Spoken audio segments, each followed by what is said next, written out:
All India Muslim personal law board की जानिब से जो प्रोटेस्ट कॉल दिया गया था बत्ती गुल का, वो बहुत कामयाब रहा। गैर मामूली उसका स्पॉन्टेनियस रिएक्शन रहा और ख़ास तौर से तेलंगाना, हैदराबाद और कर्नाटका से जो अभी तक हमारे पास रिपोर्ट्स आ रहे हैं, पूरे लोगों ने बिला लिहाज मज़हब मिल्लत इसका साथ दिया है। मैं उनका शुक्रिया अदा करता हूं। और इस प्रोटेस्ट करने का एक ही मकसद है कि हम नरेंद्र मोदी गवर्नमेंट को ये पैगाम देना चाहते हैं, ये मैसेज देना चाहते हैं कि आपने जो वक्फ अमेंडमेंट एक्ट 2025 बनाया है वो वक्फ बोर्ड के मफाद में नहीं है। वो वक्फ बोर्ड को बर्बाद करता है, वक्फ की प्रॉपर्टीज़ को ख़त्म करता है और ना उससे कोई रेवेन्यू में इजाफा होने वाला है। तो ये हमारा प्रोटेस्ट इसीलिए था और क्योंकि जो कानून बनाया गया वो अनकॉन्स्टिट्यूशनल है, हमारे संविधान के फंडामेंटल राइट्स के आर्टिकल 14, 15, 25, 26 और 29 का ग्रेव वायलेशन है। इसीलिए ये प्रोटेस्ट कॉल दिया गया है। आइंदा 1-2 हफ्ते के बाद ह्यूमन चेन का भी प्रोटेस्ट होगा, राउंड टेबल कॉन्फ्रेंस होंगी।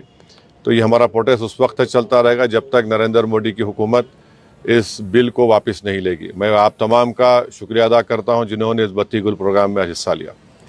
जिस तरह के ये बत्ती गुल कार्यक्रम या प्रोग्राम की जब बात करते हैं तो आपको क्या लगता है कि इस तरह के प्रोग्राम से क्या संदेश या क्या असर हो सकता है? नहीं, ये देखिए, ये स्पॉन्टेनियसली जनता ने 15 मिनट के लिए अपने घर की लाइट को बंद किया, अपने कमर्शियल एस्टेब्लिशमेंट्स की लाइट को बंद किया और एक मैसेज हम देना चाह रहे हैं प्रधानमंत्री नरेंद्र मोदी को कि आपने जो कानून बनाया वो अनकॉन्स्टिट्यूशनल है, वो ब्लैक लॉ है, वो वक्फ प्रॉपर्टीज़ को बचाने के लिए नहीं, वक्फ प्रॉपर्टीज़ को बर्बाद करने के लिए। और एक ऐसा एक्ट आपने बनाया जो भारत के मुसलमानों की मस्जिदों को, कब्रस्तानों को, वक्फ की प्रॉपर्टीज़ को उनसे छीनने का एक एक्ट बनाया आपने।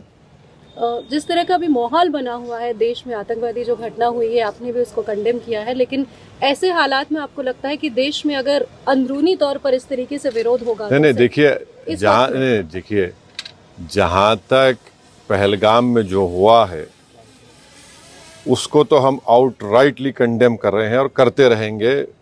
और हमने उस टेररिस्ट एक्ट को जिम्मेदार पाकिस्तान की इस्टेब्लिशमेंट, पाकिस्तान की सरकार को खड़ाया है और उन्हीं की पूरी सरपरस्ती में, उन्हीं की तायीद, उन्हीं के सपोर्ट और फाइनेंशियल सपोर्ट से, मिलिट्री ट्रेनिंग से वो आतंकवादी पाकिस्तान से बॉर्डर क्रॉस करके पहलगाम तक आए और वहाँ पर उन्होंने 26 टूरिस्ट को जान ली।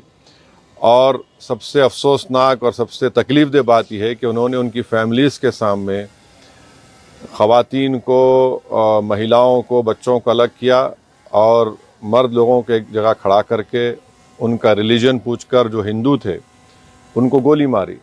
तो वो तो कंडेमनेबल है, उस पर कोई डिस्कशन होने की ज़रूरत भी नहीं है। जहाँ तक हमारा ये प्रोटेस्ट है इस कानून के ख़िलाफ़, वो तो एक ऑनगोइंग प्रोटेस्ट था। और आपको मालूम होगा कि all India Muslim personal law board ने उस टेररिस्ट एक्ट को कंडेम किया और क़रीब 3 दिन तक हमने अपने प्रोटेस्ट को रोक के रखा।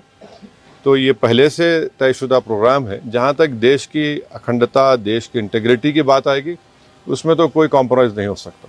सर, आज की सबसे बड़ी खबर caste census, national caste census, इस पर आपका क्या कहना है? आपने धन्यवाद भी दिया है। एक तरफ क्रेडिट लेने की बात हो रही है, एक तरफ बीजेपी कह रही है कि तो मैं आपसे रिक्वेस्ट करूँगा, कल सुबह बात करेंगे ना, अपन आराम से बात करेंगे। ठीक है सर, आपका रोड मैप क्या रहेगा आगे के लिए? अब जो all India Muslim personal law board का प्रोग्राम है कि नेक्स्ट मंथ मई में ऐसे ही एक टाइम पर दिन में एक ह्यूमन चेन बनाई जाएगी इस वक्फ अमेंडमेंट एक्ट के ख़िलाफ़ और फिर राउंड टेबल कॉन्फ्रेंसेस भी होंगी।